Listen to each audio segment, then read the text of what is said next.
কেরালার পুল্লুভিলার মতো একটা ছোট্ট গ্রাম থেকে উঠে এসে আইপিএলের অন্যতম কনিষ্ঠ অধিনায়ক হওয়ার এই যে যাত্রা এটা কিন্তু মোটেও সাধারণ নয়। একদমই না। আজ আমরা the rise and reach of Sanju Samson নামের বেশ কিছু চমৎকার আর্টিকেলস, স্ট্যাটস আর রিসার্চ ঘাঁটছিলাম। আর আজকের এই গভীর আলোচনার উদ্দেশ্যই হল সঞ্জু স্যামসনের এই উত্থানটাকে একটু অন্যভাবে বিশ্লেষণ করা। হ্যাঁ, মানে শুধু মাঠের পারফরম্যান্স তো নয়। ঠিক তাই। একটা প্রতিভাবান ছেলে কিভাবে এত বড় মঞ্চে নিজেকে প্রতিষ্ঠিত করল, সেই পুরো জার্নিটা বোঝা। এই যাত্রার শুরুটা দেখলে বোঝা যায় যে ব্যাপারটা শুধু জন্মগত প্রতিঘার মধ্যে আটকে ছিল না।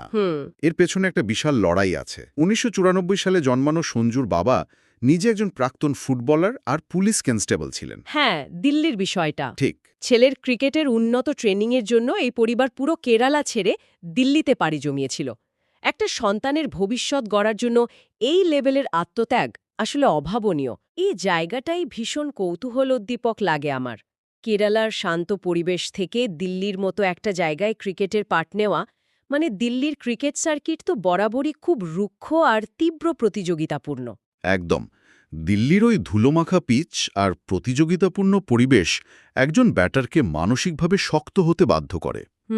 দিল্লির জুনিয়র টুর্নামেন্টগুলোতে টিকে থাকতে গিয়েই তিনি পেস আর বাউন্স সামলানোর কৌশলটা খুব ভালোভাবে রপ্ত করেছিলেন। আর এরপর যখন তারা আবার কেরালায় ফিরে যান, হ্যাঁ, ২০১১ সালে মাত্র ১৭ বছর বয়সে কেরালার হয়ে রঞ্জি ট্রফিতে তার অভিষেক হয়। ওই লড়াইয়ের ছাপটা তার খেলায় তখন স্পষ্ট। ঘরোয়া টুর্নামেন্টে দ্রুত রান তোলা আর উইকেটের পেছনে ওই নির্ভরযোগ্যতা তাকে খুব তাড়াতাড়ি নির্বাচকদের নজরে নিয়ে আসে। ঠিক বলেছেন। আর এই পারফরমেন্সটাই তো তাকে আইপিএলের দরজা খুলে দেয়। ২০১৩ সালে রাজস্থান রয়্যালসের হয়ে যখন অভিষেক হল, তখন দলের রাহুল দ্রাবিড়ের মতো কিংবদন্তি। হ্যাঁ, বিশাল ব্যাপার। প্রথম মৌসুমে তিনি যেভাবে নিজের জাত চেনালেন, মানে ওই বয়সে বিশ্বমানের ফাস্ট বোলারদের অবলীলায় পুল আর হুক করে emerging player of the year হয়ে গেলেন। দারুণ একটা সূচনা ছিল সেটা। ওই মৌসুমটাই মূলত তাকে বড় পরিসরে পরিচিতি এনে দেয়। হ্যাঁ, মাঝে কিছুদিন দিল্লি ক্যাপিটালসের হয়ে খেললেও রাজস্থান রয়্যালসে ফিরে আসাটা ছিল ক্যারিয়ারের সবচেয়ে বড় টার্নিং পয়েন্ট। বিশেষ করে ২০২১ সালে ফ্র্যাঞ্চাইজি যখন তাকে অধিনায়ক হিসেবে দায়িত্ব দিল। আইপিএলের অন্যতম কনিষ্ঠ অধিনায়ক হওয়াটা তো সহজ কথা নয়। একদমই না। আর মজার বিষয় হল, তার ব্যাটিং স্টাইল যতটা বিস্ফোরক, অধিনায়ক হিসেবে তার হাবভাব ঠিক ততটাই শান্ত। একটা দারুণ ব্যালেন্স, তাই না? হ্যাঁ, মাঠে এই দুয়ের একটা দারুণ ভারসাম্য দেখা যায়। খুব ঠান্ডা মাথায় বোলারদের সাথে কথা বলেন, ফিল্ড প্লেসমেন্ট করেন, আবার ব্যাট হাতে নেমে স্পিনারদের পিচ রিড করে অবলীলায় বিশাল ছক্কা হাঁকান। তার ব্যাটিং টেকনিকের কথা উঠলে ওই ইনসাইড আউট কভার ড্রাইভ বা পাওয়ার প্লেতে ফিল্ডারদের ম্যানিপুলেট করে গ্যাপ বের করার ক্ষমতা আসলেই দেখার মতো। স্পিন আর পেস দুটোর বিপক্ষেই তার হ্যান্ড আই কোঅর্ডিনেশন এত দারুণ যে লিমিটেড ওভারের ফরম্যাটে তিনি যে কোনো বোলিং লাইনআপের জন্য বিপজ্জনক। কিন্তু এত কিছুর পরও ২০১৫ সালে জিম্বাবুয়ের বিপক্ষে আন্তর্জাতিক টি-২০ অভিষেকের পর থেকে জাতীয় দলে তার জায়গাটা কখনোই পুরোপুরি পাকা হয়নি। এর মূল কারণটা কিন্তু তখনকার ভারতীয় ক্রিকেটের প্রেক্ষাপট। মানে ওই ধোনির যুগের শেষের দিকটা। ঠিক। মহেন্দ্র সিং ধোনির মতো একজন কিংবদন্তির যুগ শেষের দিকে, আর ঋষভ পন্থ, ঈশান কিষান বা কেএল রাহুলদের মতো উইকেট কিপার ব্যাটসম্যানদের মধ্যে প্রবল লড়াই চলছে তখন। বুঝতে পারছি। এমন একটা প্রতিযোগিতামূলক আবহে সুযোগ পাওয়াটাই ছিল সবচেয়ে কঠিন।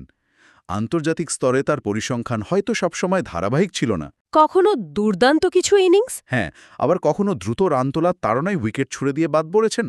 কিন্তু প্রচণ্ড চাপের মুখেও নিজের ন্যাচারাল গেম বা আক্রমণাত্মক মানসিকতা ধরে রাখার সাহসটা তিনি কখনোই হারাননি। এই পুরো সোর্স মেটেরিয়াল ঘেটে একটা বড় শিক্ষা পাওয়া যায়। তীব্র প্রতিযোগিতার মধ্যে টিকে থাকতে গেলে শুধু প্রতিভা দিয়ে কাজ হয় না। একদমই না। দরকার পড়ে একটা অদ্ভুত মানসিক স্থিরতার। প্রবল চাপের মুখেও আক্রমণাত্মক সিদ্ধান্ত নেওয়ার ক্ষমতা আর নিজের ডেডিকেশনের ওপর ভরসা রাখাটা কতটা জরুরি, সঞ্জু স্যামসনের কেরিয়ার তারই প্রমাণ। পাশাপাশি ফ্র্যাঞ্চাইজি ক্রিকেটে শেন ওয়ার্ন বা রাহুল দ্রাবিড়ের মতো নেতাদের যে লেগাসি ছিল, সেটাকে নিজের কাঁধে তুলে নেওয়াটাও বড় একটা বিষয়। হ্যাঁ, তিনি শুধু দলকে ফাইনালি নিয়ে যাননি, বরং তরুণ খেলোয়াড়দের জন্য একটা চমৎকার পরিবেশ তৈরি করেছেন। সুযোগ সবসময় হাতের মুঠোয় না থাকলেও নিজের স্কিল সেটের উপর বিশ্বাস রাখলে একটা নিজস্ব পরিচয় তৈরি করা সম্ভব। এই আলোচনার রেশ ধরে সবশেষে একটা বিষয় খুব ভাবতে বাধ্য করে। কি রকম?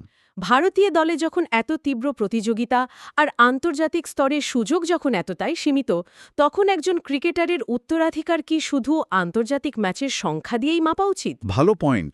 আর একটা দলের হয়ে বছরের পর বছর বিশ্বস্ততার সাথে পারফর্ম করাটাও সেই লিগ্যাসির সমান বড় মাপকাঠি হতে পারে। বিষয়টা আসলেই নতুন করে ভেবে দেখার মতো।